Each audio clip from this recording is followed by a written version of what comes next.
저희가 준비한 두 번째 한 랭킹은 달걀 맞은 이낙연, 처벌 말아달라.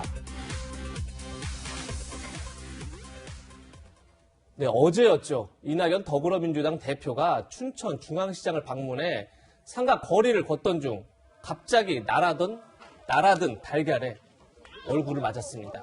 네. 처음엔 피했었는데 그 다음에 다시 던진 달걀이 얼굴에 이렇게 정면으로 맞았는데요. 최영일 평론가님. 네.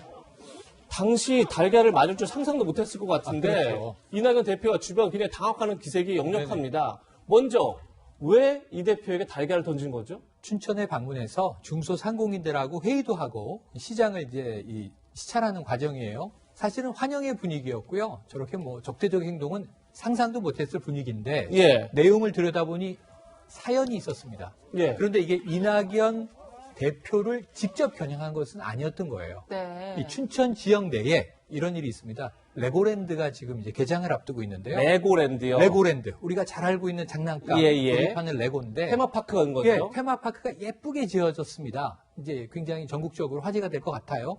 춘천에서 이 사업은 오래 진행이 돼 왔는데 하다 멈추다. 그러니까 춘천 시민들의 일종의 수건 사업인데 찬성만 있는 게 아니죠. 반대가 있었습니다. 그러니까 주로 환경단체나 문화재 보존단체는 이 테마파크의 설립이 이 지역사회에 문제를 일으킬 수 있다. 반대를 해왔는데 어제 저 계란투척은 중도 유적 지킴 본부라고 하는 이러한 이제 유적 보존 단체에 한 50명 정도 회원이 모여서 시위를 했습니다. 왜 레고랜드를 허가했느냐?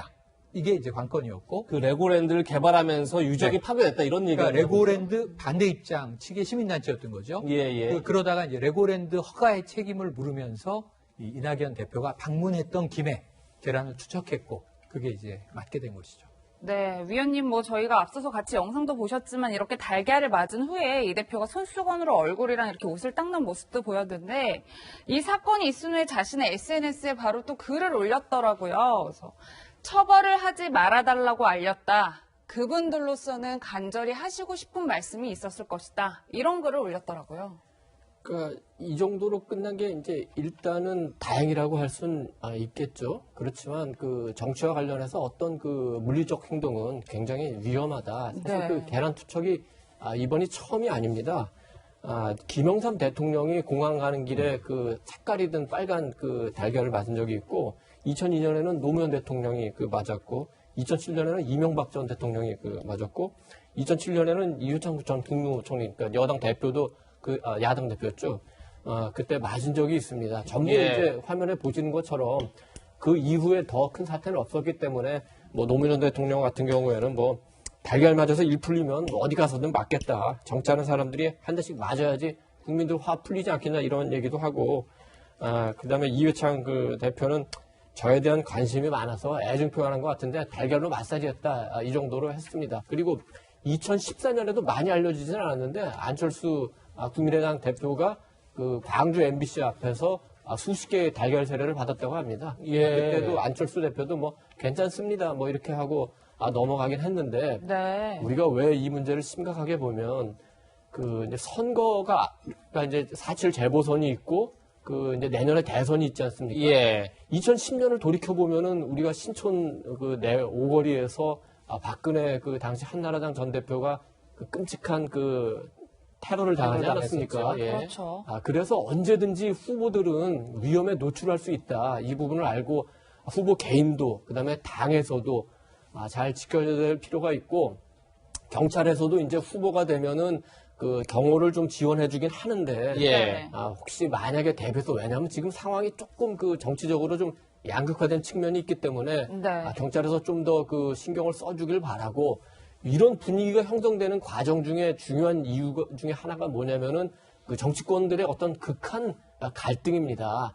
여야는 그 적이 아니에요. 우리나라를 어떻게 더 좋은 방향으로 가기 위해서 생각이 다른 분들이 경쟁을 하는 거죠. 그런 네. 부분들을 명확히 해줘야 지지자들도 거기에 영향을 받아서 이런 극한적인 행동은 아마 줄어들게 될 것 같습니다. 네. 네.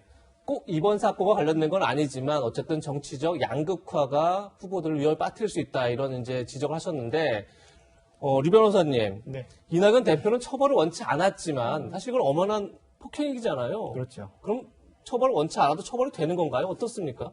결론적으로 말하면 처벌되지 않습니다. 그 형법상 폭행죄는 뭐 모든 종류의 유형력의 행사가 있으면 다 폭행죄에 해당할 수 있는데 이게 반의사 불벌죄라고요. 그 피해자의 의사에 반해서는 공소를 제기할 수 없는 죄입니다. 그런데 그래서 이제 처벌받을 수 없고요. 예. 다만 이 폭행이 좀 더 과해서 상해까지 이른다. 아, 예, 그 상해죄는 반의사 불벌죄가 아니기 때문에 그것은 피해자 의사 관계없이 기소할 수 있습니다. 네. 예.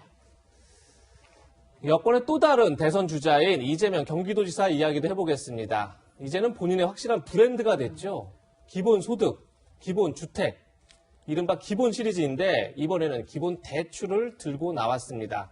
평론가님, 네. 기본 대출 어떤 내용인지 설명을 좀 해주시죠. 네네. 기본 시리즈 중에 기본 예. 대출이 등장했는데요. 대출이니까 돈을 빌리는 겁니다. 그렇겠죠. 우리가 뭐 은행이든 제2금융권이든 돈을 빌릴 때 제일 중요한 게 신용이죠. 신용. 그렇죠. 신용도에 따라서 또는 담보. 이게 예. 꼭 필요한 건데 지금 이 기본 대출이라고 하는 것은 차주, 빌리는 사람의 신용을 보지 않습니다. 신용을 보지 않고 그냥 500만 원에서 1000만 원 정도를 적어도 10년까지 연리 한 3% 정도로 빌려주는 거예요. 그러니까 이 대출이 필요한 사람은 굉장히 급박한 분들이고 그러겠네요. 신용이 일반 금융기관에서는 돈을 빌릴 수 없는 분들이겠죠. 금액도 그렇고. 그러니까 절박한 상황에 있는 분들에게 최소한의 대출을 통해서 좀 생활을 이끌어 나갈 수 있는 물꼬를 터져보자 하는 그런 취지를 담고 있는 대출을 일반 금융권의 대출과 비교해서 기본을 붙인 기본 대출로 표현을 했더라고요.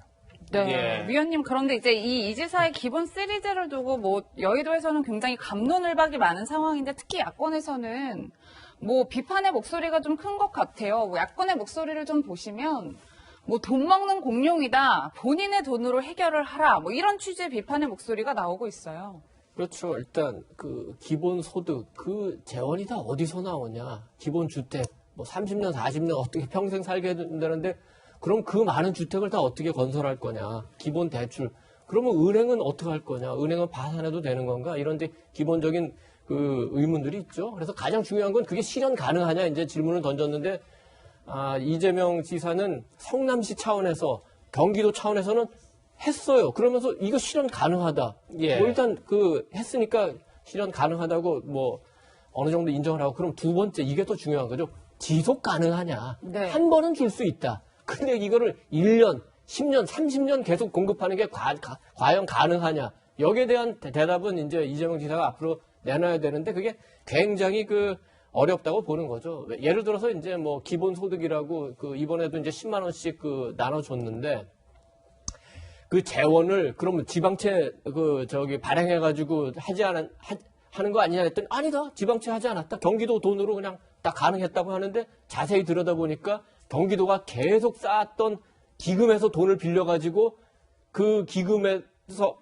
다시 갚아야 되니까 그 갚는 기간을 굉장히 연장을 했어요. 예를 들면 14년 이런 식으로. 그럼 예. 14년이면은 예를 들어서 만약에 내년에 이재명 지사가 대통령이 된다 하더라도 지금부터 6년이죠?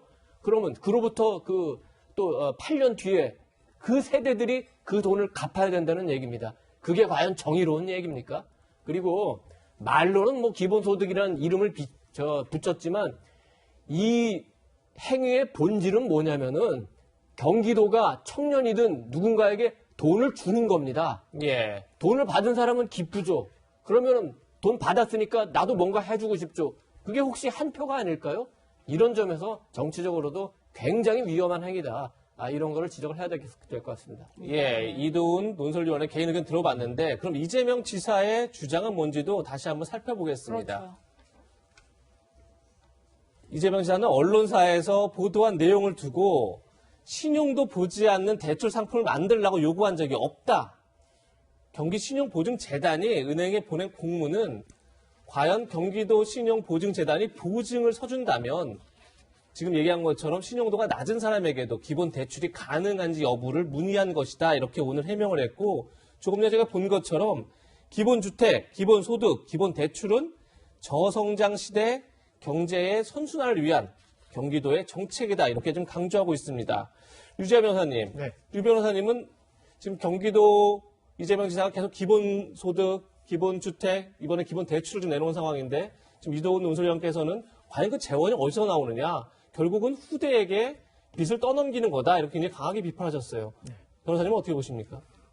저도 이게 뭐 충분히 정책적으로는 한번 고민해 볼 수 있는 안 중에 하나지만 이 재정 건전성이라든가 결국 누군가는 이 빚을 부담을 해야 되는 것이고 또 이제 사금융기관 같은 경우는 그 돈이 시민 세금도 아니고 일반 고객들의 돈 아닙니까? 이제 그게 마음대로 사실 활용될 수가 없다는 측면에서 숙고해야 될 부분이 많은 것 같습니다. 근데 그리고 방금 화면에서 봤던 이재명 지사가 이제 SNS에 올린 글에 관해서는 사실 중요한 건 이재명 지사가 주장하는 건 이겁니다. 금융상품 개설을 하는 것이 가능한지 여부를 나는 문의했을 뿐인데 왜 예. 자꾸 요구했다고 그러느냐. 예. 가능 여부 문의냐 요구냐. 이제 이거에 대한 이제 사실 싸움인데 제가 이재명 지사의 SNS에 올라가서 거기에 지금 게시되어 있는 공문을 봤습니다. 예. 공문에 보면 이런 문구가 있어요.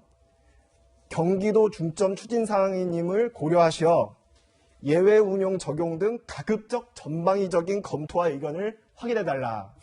이렇게 공문에 적혀 있거든요. 예. 한번 시청자분들께서 한번 판단해 보시면 좋을 것 같아요. 이게 요구인지 아니면 가능 여부 문의인지요. 그러니까 가급적 전방위적으로 검토해달라. 그렇습니다. 근데 이것이 과연 지금 이재명 지사가 말한 것처럼 단순히 문의한 거냐, 아니면 은행들 입장에서는 이것을 요구로 느낄 수도 있다. 뭐 이런 지금 유재하 변호사의 지적이 있었습니다. 시청자 여러분들께서 판단해 주시기 바랍니다. 네.